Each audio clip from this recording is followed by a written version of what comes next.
The method has at least two clear advantages over the traditional dumping of pesticides on crops. First, only insects that actually eat the crop will be exposed to the pesticide. Non-pests are not harmed, as they would be with external application. Second, implanting the Bt toxin gene into the plant genome causes it to be produced by every cell of the plant. Traditional pesticides are typically applied only to the leaf and stem, and so bugs that feed on the roots or that bore inside plant tissues, formerly immune to externally applied pesticides, are now also condemned to a Bt death. Today we have a whole range of Bt designer crops, including Bt corn, Bt potato, Bt cotton, and Bt soybean. And the net effect has been a massive reduction in the use of pesticides. In 1995, cotton farmers in the Mississippi Delta sprayed their fields an average of 4.5 times per season.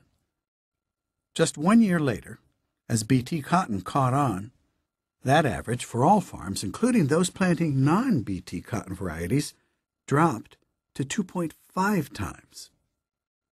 It is estimated that since 1996, the use of Bt crops has resulted in an annual reduction of 2 million gallons of pesticides in the United States. I have not visited cotton country lately, but I would wager that billboards there are no longer hawking chemical insect killers. In fact, I suspect that Burma Shave ads are more likely to make a comeback than ones for pesticides. And other countries are starting to benefit as well.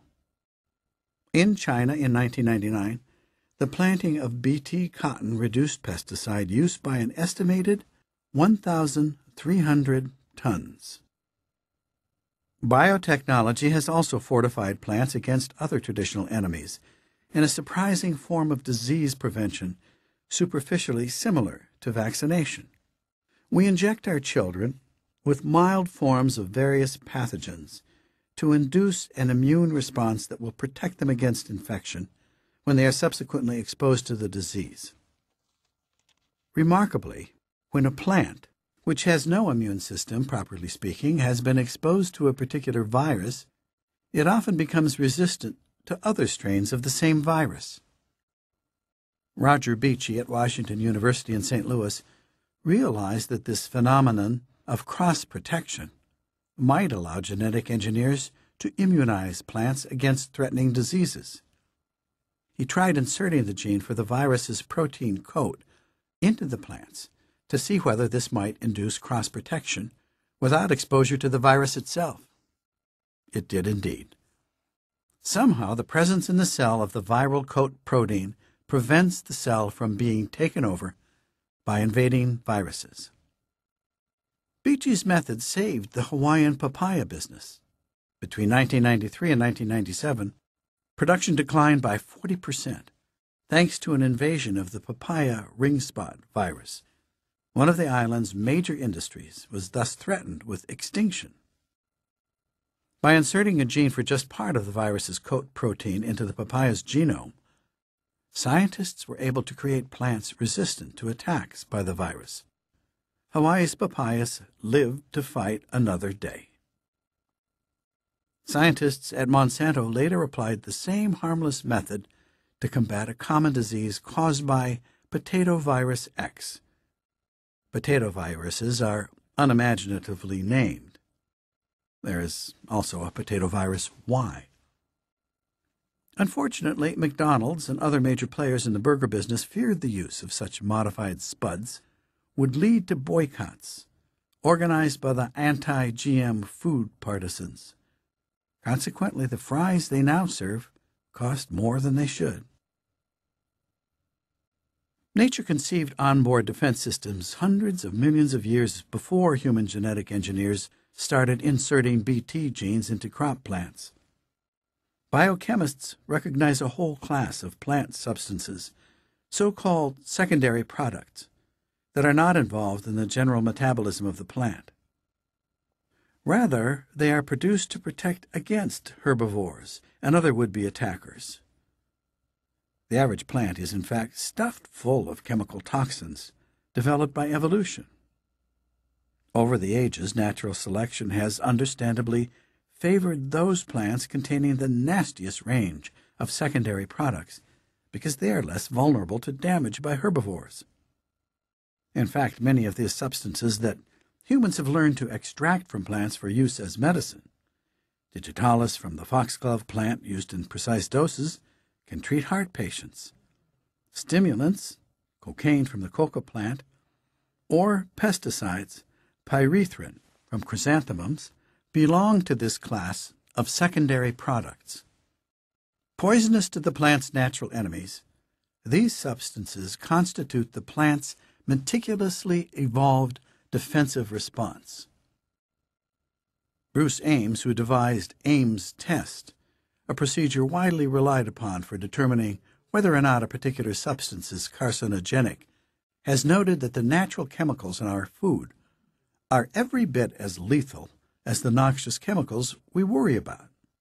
Referring to tests on rats, he takes coffee as an example. There are more rodent carcinogens in 1 cup of coffee than pesticide residues you get in a year. And there's still 1,000 chemicals left to test in a cup of coffee. So it just shows our double standard. If it's synthetic, we really freak out. And if it's natural, we forget about it. One ingenious set of chemical defenses in plants involves furanocoumarins, a group of chemicals that become toxic only when directly exposed to ultraviolet light. By this natural adaptation, the toxins are activated only when a herbivore starts munching on the plants, breaking open the cells and exposing their contents to sunlight. Furanocoumarins present in the peel of limes were responsible for a bizarre plague that struck a Club Med resort in the Caribbean. The guests who found themselves afflicted with ugly rashes on their thighs had all participated in a game that involved passing a lime from one person to the next without using hands, feet, arms, or head. In the bright Caribbean sunlight, the activated furanocoumarins in the humiliated lime had wreaked a terrible revenge on numerous thighs. Plants and herbivores are involved in an evolutionary arms race. Nature selects plants to be ever more toxic and herbivores to be ever more efficient at detoxifying the plant's defensive substances while metabolizing the nutritious ones. In the face of furanocoumarins, some herbivores have evolved clever countermeasures. Some caterpillars, for example, will roll up a leaf before starting to munch. Sunlight does not penetrate the shady confines of their leaf roll, and thus the furanocoumarins are not activated. Adding a particular Bt gene to crop plants is merely one way the human species, as an interested party, can give plants a leg up in this evolutionary arms race. We should not be surprised, however, to see pest insects eventually evolve resistance to that particular toxin. Such a response, after all, is the next stage in the ancient conflict. When it happens, farmers will likely find that the multiplicity of available Bt toxin strains can furnish them yet another exit from the vicious evolutionary cycle. As resistance to one type becomes common, they can simply plant crops with an alternative strain of Bt toxin on board.